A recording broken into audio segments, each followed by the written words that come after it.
আপনাদের তো কতই জিগাইলাম, এই কাঁঠালের দানা সিদ্ধগুলোকে করুমটা কি, কেউ তো আর কইলেন না। তাই নিজেই আসি মন বুদ্ধি খাটিয়ে করেই ফেললাম এই রেসিপিটা। এবার এই রান্নার একটা সুন্দর দেখে নাম দেন তো। আসলে হয়েছে কি, গতকাল ভুল করে দুটো সূর্য একসাথে আমাদের এখানে এসে গেছিল।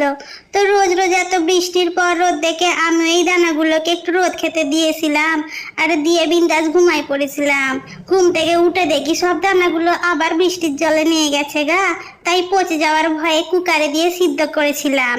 কিন্তু আমাদের বাড়িতে কেউ খায় না এই কাঁঠালের দানাকে। ভালো করে গ্রেট করে কড়াইতে তেল গরম করে তাতে জিরো শুকনো লঙ্কা ফোড়ন দিয়ে তাতে পেঁয়াজ কুচি রসুন কুচি দিয়ে একটু ভেজে নিয়ে তার মধ্যে দিলাম সামান্য নুন, আর আগের দিনে ভেজে রাখা ইলিশ মাছের মাথাটা দিয়ে দিলাম। ভালো করে নেড়ে চেড়ে ম্যাগি মশলা দিয়ে গ্রেট করা কাঁঠালের বীজটা দিয়ে দিলাম। ভালো করে ভেজে নিয়ে কুচনো কাঁচা লঙ্কা আর ধনেপাতা দিয়ে নামিয়ে নিলাম।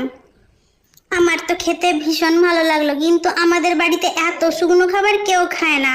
ওরা তো আলু ভাজার মধ্যে উচ্ছের ভাজার মধ্যেও ঝোল খোঁজে। এবার কি করুম ভাবতাছি।